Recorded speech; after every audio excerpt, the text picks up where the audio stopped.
Bonsoir très chers téléspectateurs de A30 Télévision, bienvenue dans votre tranche d'émission Entretien. Ce soir, j'ai le plaisir de recevoir sur ce plateau M. Ogi Mamouni. Il est membre du parti ACER de Eliezer Tamboué ainsi que candidat député à la circonscription de Moamba. Bonsoir M. Ogi Mamouni. Bonsoir madame. Pouvez-vous vous présenter à nos téléspectateurs? Qui êtes-vous? D'où vous venez? Bonsoir. Je m'appelle Ogi Mamouni. Je suis candidat à la députation nationale à la circonscription de Moamba. Et je suis aussi un membre du parti cher de notre honorable Ndeko Eliezer. Voilà.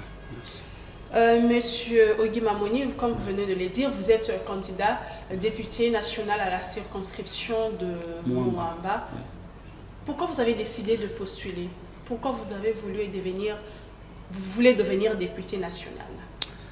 La raison pour laquelle je me suis décidé de postuler, c'est parce que, vu ce qui se passe ici chez nos pays, par exemple, quand tu te promènes partout, surtout dans la ville de Kinshasa, les conditions de vie que notre population est en train de subir, c'est inhumain, ce n'est pas normal. Les gens souffrent sérieusement ici dans ce pays. Moi, par exemple, je viens des États-Unis, j'étais à New York, j'ai fait 28 ans là-bas. Et dès que j'ai eu ma retraite là-bas, je me suis décidé de rentrer chez moi ici au pays. Et quand je vois tout ce qui se passe ici, vraiment, c'est ça qui m'a aussi poussé à créer ma fondation qu'on appelle FAMA, Fondation Ogi Mamouni. Cette fondation-là est basée sur quoi? D'aider les mamans veuves, les orphelins, et aussi donner aussi des formations, c'est-à-dire des cours à ceux qui n'ont pas les moyens. Et malgré tout ça, je me suis battu seul, avec mes propres moyens. Mais quand j'étais arrivé à un niveau qui c'était un peu difficile de continuer, c'est-à-dire du côté finance, c'était un peu trop serré, parce que j'avais beaucoup à faire.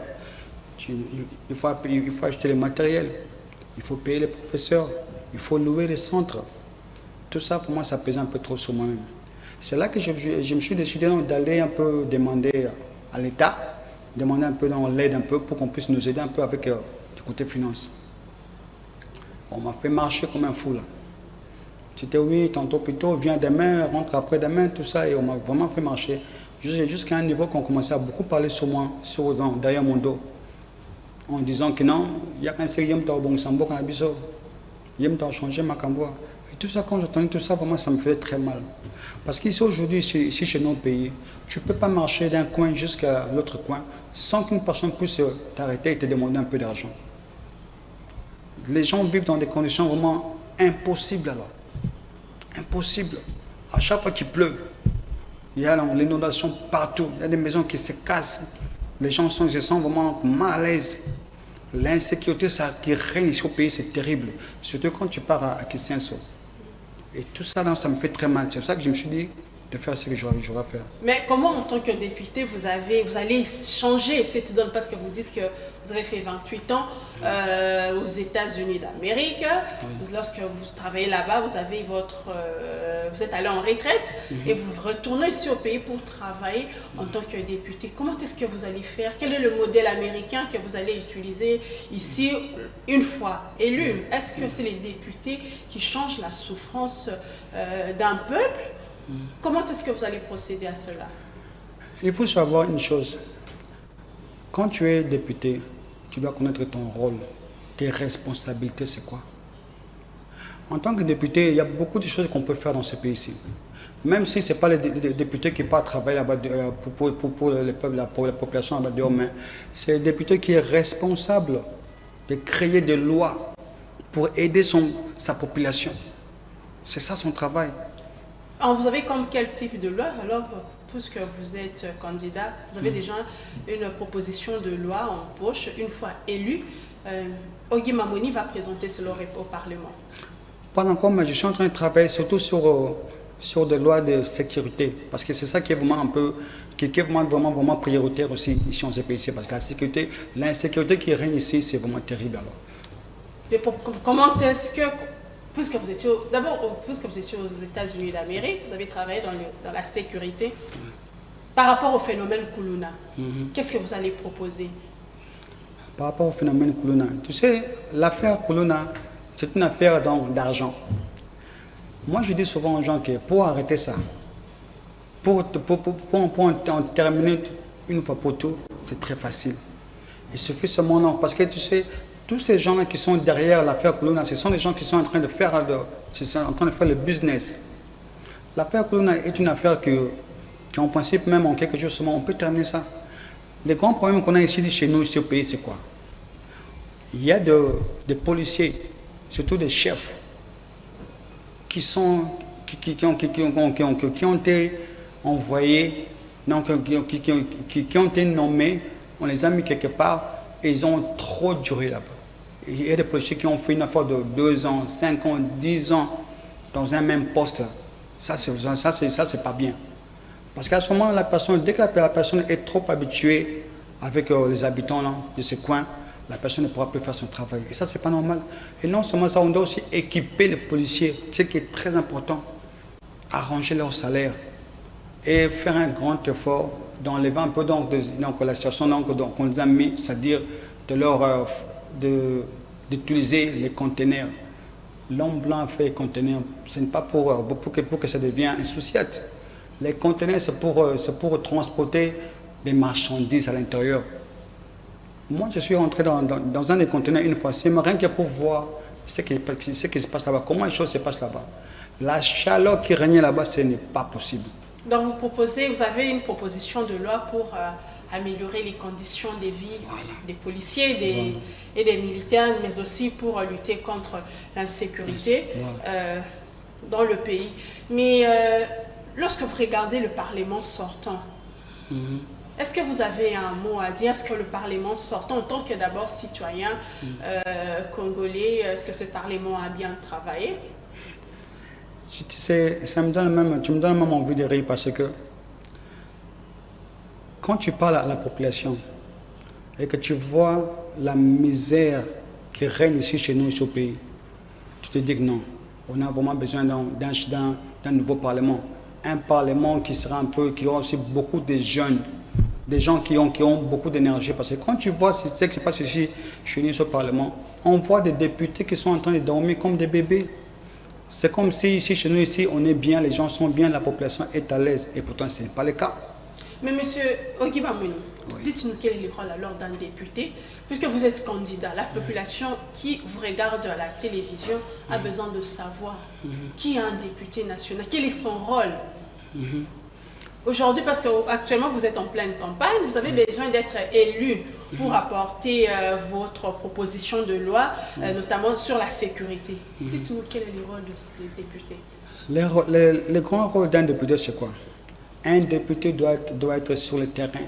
Un député doit toujours retourner vers ses bases pour leur parler, pour voir qu'est-ce qui se passe là-bas, qu'est-ce qui ne va pas, qu'est-ce qu'ils ont comme problème.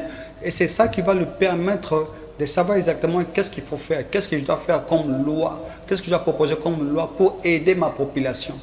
Mais nos députés là-bas, surtout ceux qui sont au Parlement pour l'instant, ils ne font absolument rien. Ils font qu'ils parlent, ils savent qu'ils parlent, mais sur le terrain, zéro. Donc vous alors. vous rassurez qu'une fois vous êtes élu, Ogibamoni ne dormira pas, Ogibamoni sera sur le terrain. Exactement, à 100% alors. Vous rassurez, il n'y aura pas... Est-ce que vous ne savez pas aussi par envie de ce 21 000 $ qu'aujourd'hui, après ta retraite, aux États-Unis d'Amérique, vous avez dit, ben, il y a eu des 21 000 $, peut-être à nous, ça deviendra peut-être 30 000? Non, pas du tout. Moi, quand je me suis décidé donc de faire la politique, il y avait même pas encore les échos, l'écho de 21 000 $. Parce que moi, ce qui m'a poussé à faire la politique, c'est la pitié que j'ai pour notre pays, pour notre population. Moi, je suis un homme social. Moi, je suis le genre de personnes qui aiment aider la population. Quand je vois une personne en train de souffrir, ça me fait très mal. Premièrement, quand j'ai pris ma retraite là-bas aux États-Unis, je me suis décidé de rentrer chez moi ici au pays. Je pouvais bien rester là-bas dans le luxe là-bas. Mais je me suis dit non, je dois rentrer chez mon pays là-bas. Et comme je suis là, avec les peu qu'on me paye chaque mois jusqu'à la fin de mes jours, je me suis dit que non, que je dois utiliser ça pour aider aussi ma population. C'est comme ça. C'est ça l'amour du pays, l'amour du prochain, c'est ça. Vous êtes en pleine campagne électorale. Comment ça se passe avec votre base? Tout se passe très bien. Parce que nous, on n'a pas commencé seulement, on n'a pas commencé à travailler seulement le dimanche passé. On a commencé à travailler depuis longtemps.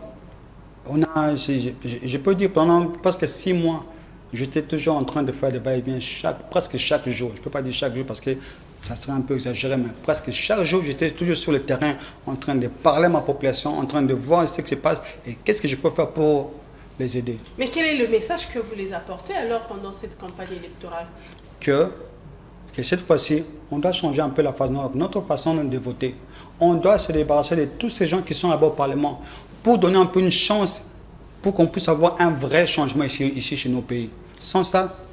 Mais lorsque vous dites qu'il faudrait se débarrasser de personnes qui sont au Parlement, le Parlement, c'est l'union sacrée de la nation qui est majoritaire au Parlement. Lorsque vous dites qu'il faudrait changer les visages au Parlement, est-ce que vous ne jetez pas l'opprobre aux députés membres de l'union sacrée qui est dirigée par le chef de l'État, Félix Tshisekedi? C'est comme si aujourd'hui vous mettez, vous jetez en pâture son bilan. Non, pas du tout, pas du tout. Tu sais, je vais d'abord dire ceci. Quand est arrivé le moment que les gens ont commencé à s'adhérer dans l'Union sacrée, notre parti politique ACR s'est adhéré aussi dans l'Union sacrée. Mais quand on a vu tous ces gens-là qui sont venus du FCC s'adhérer dans l'Union sacrée, on s'est dit non, on ne peut pas s'associer avec ces gens-là. Parce que la majorité de ces gens-là sont des sanguinaires. La majorité de ces gens-là sont la raison pour laquelle aujourd'hui notre population est en train de souffrir. Alors on s'est dit non, on ne peut pas s'associer avec eux. Et c'est comme ça qu'on a demandé à notre président Ndeko Eliezer si on peut donc peut nous faire sortir de l'union sacrée, parce qu'on ne peut pas s'associer avec eux. Mais on est toujours derrière le président Félix Tshisekedi. Mais comment vous êtes derrière le président de la République, Félix Tshisekedi? En même temps, vous rejetez sa famille politique, sa majorité. C'est l'union sacrée qui a donné une majorité parlementaire à Félix Tshisekedi. Comment est-ce que vous faites? Parce que pendant la campagne, vous êtes obligé de faire aussi la propagande du chef de l'État pour sa réélection. Oui, bien sûr. Rien que pour le chef de l'État, en tout cas, ce n'est pas un problème. Moi, personnellement, je le soutiens à 100%. Je parle même à mes bases là-bas qui soutenaient le président parce qu'il faut encore lui donner encore une chance. Parce qu'il bon, bien sûr, oui, on va dire que non, il a fait 5 ans déjà. Mais pour moi, ce n'est pas 5 ans parce que pendant 2 ans et demi, il s'est battu pour se débarrasser des gens du FCC. Alors dans tout ça, oui, on va travailler, on est derrière le président à 100%. Mais le problème qu'il y a, c'est quoi? On ne peut pas s'associer avec tous ces gens qui sont derrière lui. Parce que ce sont des profiteurs. Parce que je dirais une chose.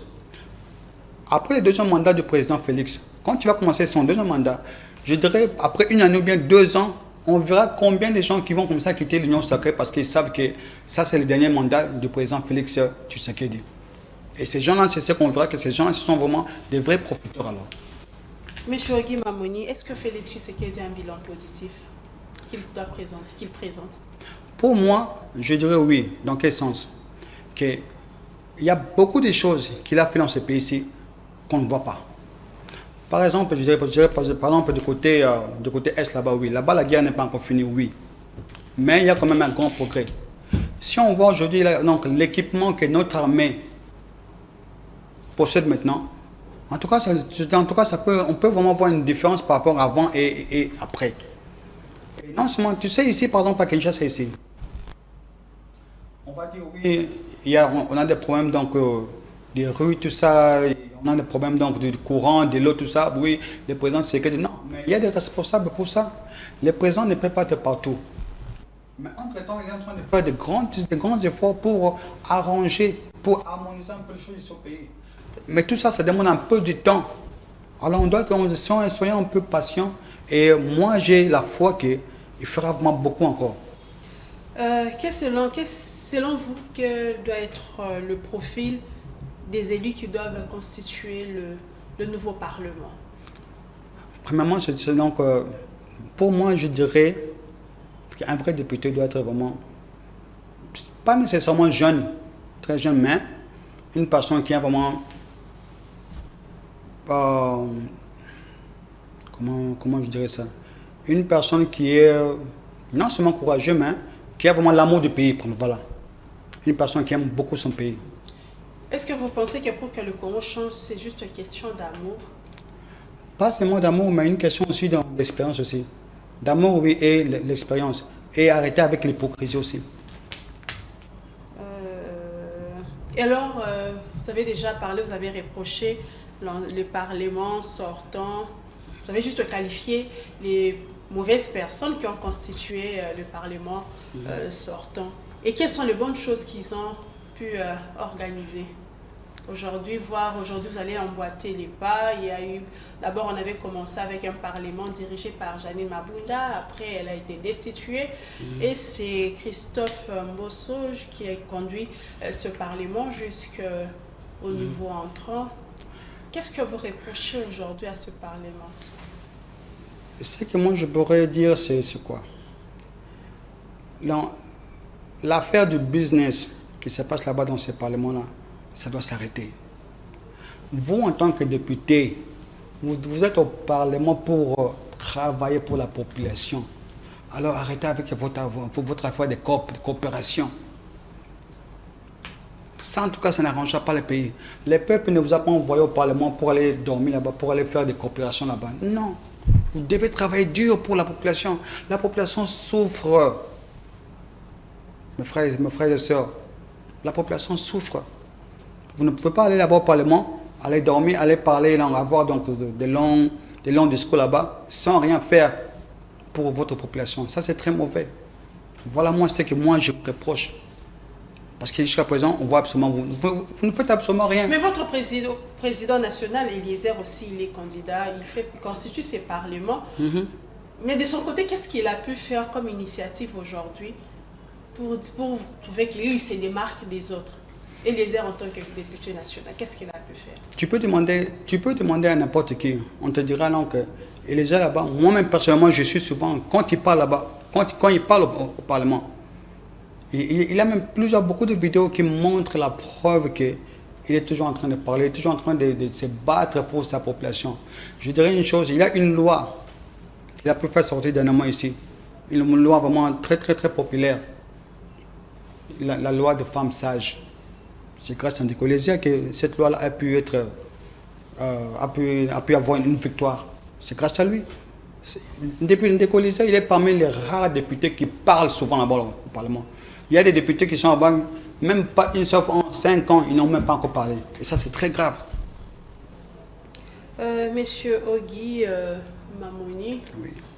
vous avez dit qu'avec votre base, les choses se déroulent bien. Le message que vous leur donnez, des voter utile aussi, ça se passe bien. Est-ce que vous êtes sûr que vous serez élu? Être sûr, on peut Au pas... regard, parce que avant, ici, vous avez pointé du doigt les parlements sortants qu'ils ont mal travaillé. Est-ce que cette même population, vous allez toujours vers la même population pour vous donner confiance afin d'être élu? Est-ce qu'ils croient en vous? Pour la plupart du temps, oui. La majorité de mes bases, c'est-à-dire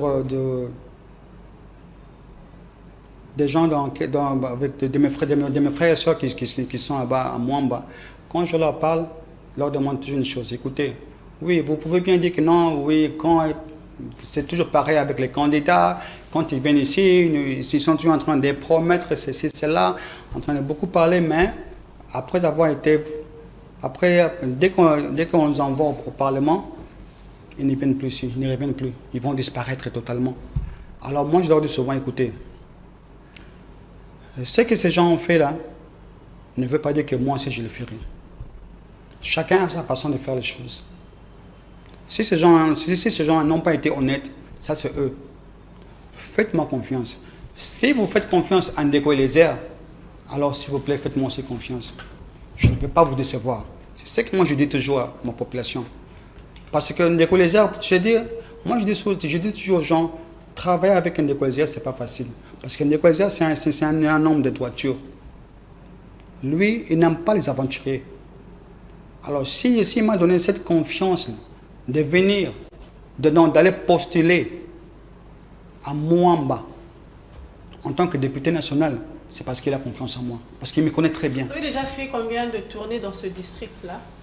Oh, plus de 20, parce que ça fait déjà presque 6 mois depuis que j'ai commencé à travailler. Et vous étiez récemment, vous étiez allé où? Récemment, j'étais à Kissenso. Parce que là-bas, j'ai beaucoup de bases là-bas. J'aime beaucoup cette population là-bas aussi. Et je suis toujours en train de promener, en train de parler avec mes mamans, surtout ici aussi à Limité. Kingaboa, Ndano, je suis souvent là-bas, presque chaque jour là-bas. Qui sont derrière vous? Ce sont les jeunes, les mamans, ce sont les femmes, parce qu'on dit que souvent les femmes, lorsqu'elles viennent, les candidats actuellement, vous êtes en train de donner des pagnes contre devoir, vous faites des cadeaux. Actuellement, vous êtes vraiment très généreux parce que vous avez besoin d'obtenir ces voix-là. Comment ça se passe avec ces femmes? Non, la majorité sont des mamans, hein, des mamans veuves. Parce que, comme j'avais dit au commencement, j'ai une fondation qu'on appelle FAMA, la fondation Ogi Mamoni. J'ai plus de 400 mamans veuves déjà qui sont membres de ma fondation FAMA. Alors, quand je suis là-bas en train de parler aux mamans veuves aussi, donc directement, elles veulent rester avec moi automatiquement. Parce qu'elles savent ce que moi je suis en train de faire comme combat. C'est ce que j'ai déjà fait dans le passé. Mais vous les assurez quoi? Parce que ces femmes-là, vous les assurez quoi? Comme elles sont veuves. Je leur rassure toujours que non, écoutez, je serai toujours avec vous.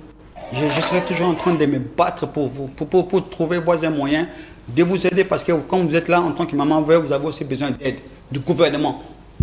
De quelle manière ces veuves comment vous allez aider ces veuves? C'est ça, je veux juste savoir. Financièrement et aussi en leur aidant avec les commerces, par exemple. Monsieur Ogi Mamoni, vous êtes candidat député national à la circonscription de Mwamba, oui. Numéro 573. Oui. Vos électeurs vous regardent. Quel est le message que vous les adressez une fois élu député national? Bandeko na ngai, ba mama na ngai, ba papa na ngai. Nakoyebisa bino boye. Moment yango oyo tozokende na maponami. Tosala un grand effort ya kochanger makambo finalement. Soki topesi bango lisusu 5 ans de plus. Les années de biso moto tozokomi pesa 5 ans de punition encore. 5 ans ya pasi na mboka oyo. Tant que ces gens seront là-bas au Parlement, il n'y aura pas un changement. Moto a noté. Mon parti a changé Mboka. Biso moko ba Congolais, moto a changé Mboka. Binomo bon mon andeko les gens na bunda na Parlement. Il se bat seul là-bas contre 500 députés. Yemoko a kokate. Botine biso na Parlement, to kende ko travailler le ngonaye. Même à ta président Félix Tshisekedi. Azana amour, azana bolingo changer Mboka. Il y a aussi un peu que Mboka est développé. Bon, on a payé donc quand même un changement. Mais il est tellement combattu dans l'entourage naïe. Batabato bazana parlement, bango père bateboso ya ko bondi ça y est. Alors bandeko nanga ba maman nanga ba papa nanga. To voter na nenga malambo. To tikana système ya bivota vota s'il vous plaît. Numéro 573, c'est un numéro c'est que regardons na mutu na bino. 573 c'est un numéro ya changement. Un vrai changement alors. Moment on dit en gros, c'est qu'on a besoin de soutien à 100% pour soutenir Bisso. Pour que nous voter 573 pour un vrai changement. Tout changement est long, il y a Parlement. Une fois élu, membre de Bisso, habitant de Bisso, il y a Mwamba. Même pas seulement moi, mais partout ici à Kinshasa. Pourquoi pas dans les pays que moi, en tant qu'expert en matière de sécurité, parce que c'est ce que moi je fais comme métier pendant 28 ans. Il y a un changement, il y a une loi qui a changé. C'est insécurité. Il y a une insécurité dans le pays. Parce qu'ils vont trop se trouver lembi. Dans mon amour, il y a une insécurité. Il y a une mal à l'aise. En tout cas, il est temps que tout change. On peut tout tirer. Alors, votez 573 pour que le changement est quota.